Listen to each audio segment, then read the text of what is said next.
வணக்கம். மதுரையில் ஐடிஐ மாணவர் தலையில் கல்லை போட்டு அடித்து கொலை செய்யப்பட்டிருக்கிறார். அவர் கொலை செய்யப்பட்டது மட்டுமல்லாமல் உடல் முழுவதும் எரித்து கொலை செய்யப்பட்டு அவரது உடலானது மதுரை அரசு ராஜாஜி மருத்துவமனையில் உடற்கூறு ஆய்வுக்காக வைக்கப்பட்டிருக்கிறது. மேலும் உறவினர்கள் உடலை வாங்க மறுத்து சாலை மறியல் போராட்டத்திலும் ஈடுபட்டு வருகிறார்கள். மதுரை மாவட்டம் ஒத்தக்கடை பகுதியைச் சேர்ந்த சுதந்திரா நகர் 2வது தெரு பகுதியைச் சேர்ந்தவர் 17 வயதான பிரசன்னா. இவர் ஐடிஐ மாணவராக பயின்று வருகிறார். மதுரை மாவட்டம் துறைமான் பகுதியில் இருக்கக்கூடிய இளமனூர் என்னும் பகுதியில் கண்மாய்க்கரையில் பாதி எரிந்த நிலையில் அவரது உடலானது நேற்று மாலை சரியாக 5:30 மணி முதல் 6 மணி வரை அந்த நேரத்தில் அவர் உடலானது மீட்கப்பட்டது.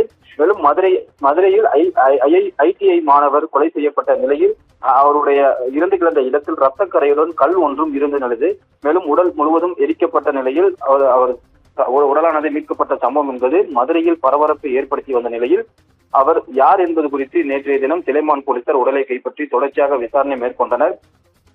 போலீசாரின் விசாரணையில் அவர் கல்லூரி மாணவர் என்றும் அவரது பெயர் பிரசன்னா என்றும் கண்டறியப்பட்டது. தொடர்ச்சியாக மதுரை அரசு ராஜாஜி மருத்துவமனையில் பிணவரையில் வைக்கப்பட்டுள்ள ஐடிஐ மாணவர் பிரசன்னா நேற்று காலை கல்லூரிக்கு செல்வதாக வீட்டிலிருந்து புறப்பட்டு சென்ற நிலையில் சடலமாக மீட்கப்பட்டிருக்கிறார். மேலும் எரிந்த நிலையில் கிடந்த உடல் அருகே சட்டையின் ஒரு பகுதியும் மற்றும் உடலில் உள்ள விரல்கள், செருப்பு ஆகியவற்றை அடையாளம் கண்டு மாணவனின் குடும்பத்தார் உறுதி செய்த நிலையில் தற்போது அவரது உடலானது பிரேத பரிசோதனையானது செய்யப்பட்டு வருகிறது.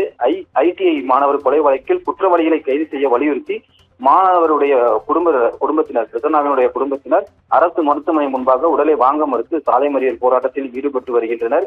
இந்த வழக்கில் ஐடிஐ மாணவர் பிரசன்னாவுடன் படித்து வரக்கூடிய சக மாணவர்கள் 3 பேர் தற்போது தலைமறைவாக இருப்பதாகவும் போலீசார் விசாரணையில் தெரிய வந்த நிலையில் அவர்கள் 3 பேர் யார் என்பது குறித்தும் அவர்கள் எங்கிருக்கிறார்கள் என்பது குறித்தும் தொடர்ச்சியாக போலீசார் தீவிர விசாரணையிலும் தேடி வருகின்றார்கள். மேலும் கொலைக்கான காரணம் குறித்தும் தொடர்ச்சியாக போலீசார் விசாரணை மேற்கொண்டு வருகிறார்கள். திலைமான் பகுதியில் 17 வயது மதிக்கத்தக்க பிரசன்னா என்ற இளைஞர் ஐடிஐ படிக்கக்கூடிய மாணவர் உடல் பாதி எரிந்த நிலையில் உடல் கண்டெடுக்கப்பட்ட சம்பவம் என்பது மதுரையில் பரபரப்பை ஏற்படுத்தி இருக்கிறது.